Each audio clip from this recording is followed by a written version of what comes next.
ಸಿನು IndiGo ಫಜೀತಿ ನಾವೆಲ್ಲ ಗಮನಿಸ್ತಾನೆ ಇದ್ದೀವಿ. ಯಾವ ಲೆವೆಲ್ಗೆ ಹೋಗಿದೆ ಅಂತ ಅಂದರೆ ಇದು ಪಾಪ ಈ ಬೇರೆ ಬೇರೆ ಕಡೆಗೆ ಹೋಗೋರೆಲ್ಲ ಅಲ್ಲೇ ಇದ್ದಾರೆ.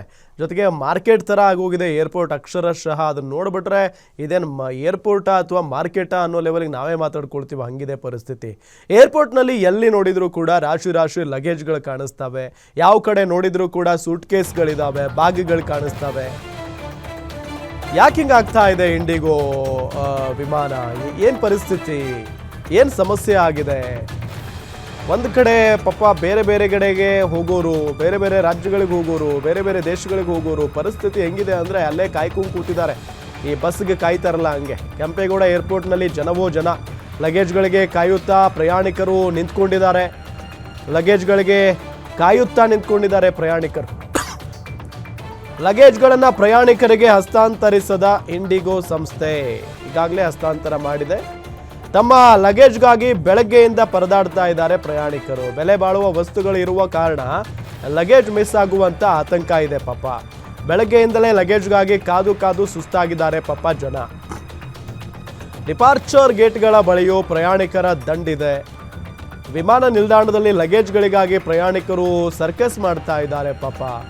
ಇಂಡಿಗೋ ಫಜೀತಿ ಒಂದೆರಡಲ್ಲ, ಮಾರ್ಕೆಟ್ನಂತ ಆಗ್ಬಿಟ್ಟಿದೆ ಈಗ ಏರ್ಪೋರ್ಟ್ನಲ್ಲಿ ಎಲ್ಲಿ ನೋಡಿದರೂ ಕೂಡ ಜನವೋ ಜನ, ಜೊತೆಗೆ ಲಗೇಜ್ಗಳು ಮಾರ್ಕೆಟ್ ಥರ ಕಾಣಿಸ್ತಾ ಇದೆ.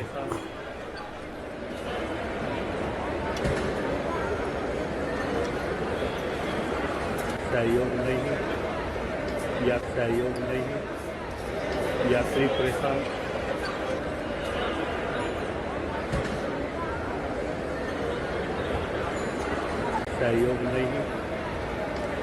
परेशान।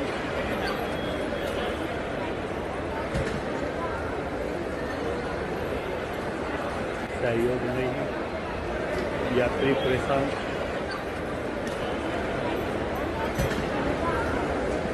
बाकी पोजीशन पब्लिक परेशान, व्यवस्था धारा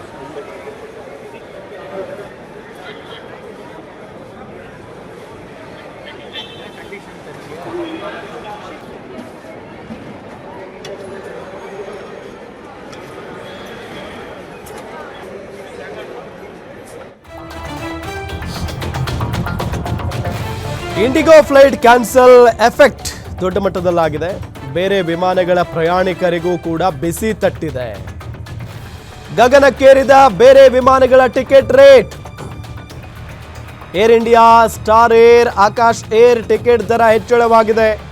ಇಂಡಿಗೋ ಫ್ಲೈಟ್ ಕ್ಯಾನ್ಸಲ್ ಆಗಿರೋದ್ರಿಂದ ಪಾಪ ಜನಸಾಮಾನ್ಯರ ಮೇಲೆ ಎಷ್ಟು ಎಫೆಕ್ಟ್ ನೋಡಿ ಇದು, ಪ್ರಯಾಣಿಕರ ಮೇಲೆ. ಬೇರೆ ವಿಮಾನಗಳ ಪ್ರಯಾಣಿಕರಿಗೂ ಬಿಸಿ ತಟ್ಟಿದೆ. ಈಗ ಗಗನಕ್ಕೇರಿದೆ ಬೇರೆ ವಿಮಾನಗಳ ticket rate. Air India, star air, Akash air ticket ದರ ಹೆಚ್ಚಳ ಆಗಿರೋದು ಯಾಕೆ ಅಂತ ಅಂದರೆ ಇಂಡಿಗೋ ಫ್ಲೈಟ್ ಕ್ಯಾನ್ಸಲ್ ಆಗಿರುವಂಥ ಹಿನ್ನೆಲೆಯಲ್ಲಿ. ಎಂಥ ಘಟನೆ ಆಗೋಯ್ತು ಅಂದರೆ, ಇಂಡಿಗೋ ಫ್ಲೈಟ್ಗೆ ಒಬ್ಬ ವ್ಯಕ್ತಿ ಅವರ ಮಗನ ಮದುವೆಗೋಸ್ಕರ ಮೇ ಬಿ ಉತ್ತರ ಪ್ರದೇಶಕ್ಕೆಲ್ಲೋ ಹೋಗಬೇಕಾಗಿತ್ತು ಅವರು. ಸೊ ಅಲ್ಲಿಗೆ ಹೋಗ್ಬೇಕಂತ ಅಂದರೆ 110 ಟಿಕೆಟ್ಗಳನ್ನು ಖರೀದಿ ಮಾಡಿದರು. ಆದರೆ ಫ್ಲೈಟೇ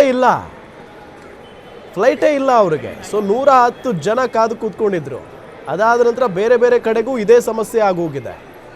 ಇದರಿಂದ ಏನಾಗಿದೆ, ಬೇರೆ ಬೇರೆ ಫ್ಲೈಟ್ಗಳಿದಾವಲ್ಲ ಅವು ಲಾಭ ಮಾಡ್ಕೊಳ್ತಾ ಇರೋದು ನಾವು ಗಮನಿಸ್ತಾ ಇದ್ದೀವಿ. ಸೊ 1 to ಡಬಲ್ ರೇಟ್ ಆಗಿದೆ ಈಗ. ಎಲ್ಲಿಂದ ಎಲ್ಲೆಲ್ಲಿಗೆ ಎಷ್ಟು ದರ ಅನ್ನೋದನ್ನು ನಾವು ಗಮನಿಸ್ತಾ ಹೋಗೋಣ. ಬೆಂಗಳೂರು ಟು ಚೆನ್ನೈ 3600 ರೂಪಾಯಿ ಇತ್ತು ಹಳೆಯ ದರ. ಈಗ ಹೊಸ ದರ 24,998. ಡಬಲ್ ಅಲ್ಲ, ತ್ರಿಬಲ್ ಅಲ್ಲ, ಸಿಕ್ಕಾಪಟ್ಟೆ ಆಗೋಗಿದೆ ಇದು. ಇನ್ನು ಬೆಂಗಳೂರು ಟು ಗೋವಾ 6,193 ರೂಪಾಯಿ ಇತ್ತು. ಈಗ 22,000 ರೂಪಾಯಿ ಮೇಲ್ಪಟ್ಟ ಆಗಿದೆ. ಇನ್ನು ಬೆಂಗಳೂರು ಟು ದೆಹಲಿ 9,065 ರೂಪಾಯಿ ಇತ್ತು. 39,063 ರೂಪಾಯಿ ಆಗಿದೆ ಈಗ.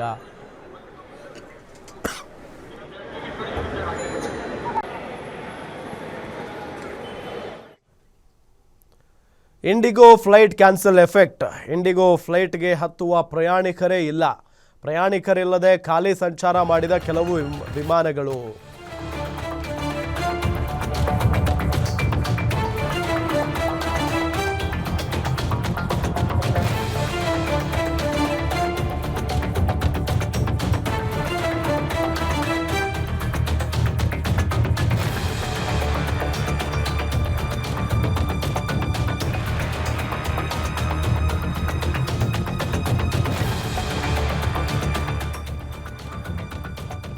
ಇಂಡಿಗೋ ಫ್ಲೈಟ್ಗೆ ಹತ್ತುವ ಪ್ರಯಾಣಿಕರೇ ಇಲ್ಲ. ಇನ್ನೇನು ಮಾಡ್ತಾರೆ ಮತ್ತೆ? ಪ್ರಯಾಣಿಕರಿಲ್ಲದೆ ಖಾಲಿ ಸಂಚಾರ ಮಾಡಿದಾವೆ ಕೆಲವು ವಿಮಾನಗಳು. ಅಹಮದಾಬಾದ್ನಿಂದ ಬೆಂಗಳೂರಿಗೆ ಬಂದಿದ್ದಂಥ ವಿಮಾನ ಕೇವಲ 8 ಪ್ರಯಾಣಿಕರನ್ನ ಹೊತ್ತು ಬಂದಿದೆ, ಇಂಡಿಗೋ ವಿಮಾನ. ಅಲ್ಲ, ಇವ್ರು ಈ ರೀತಿಯಾಗಿ ಸಮಸ್ಯೆಯನ್ನ ತಲೆ ಮೇಲೆ ಹಾಕ್ಬಿಟ್ರೆ ಜನರ ಮೇಲೆ, ಪಾಪ ಇನ್ನೇನು ಮಾಡೋದಕ್ಕೆ ಸಾಧ್ಯ ಆಗುತ್ತೆ? ನೋಡಿ, ಇಲ್ಲಿ 7-8 ಜನರನ್ನು ಕರ್ಕೊಂಡು ಅಹಮದಾಬಾದ್ನಿಂದ ಬಂದಿದೆ ಫ್ಲೈಟ್.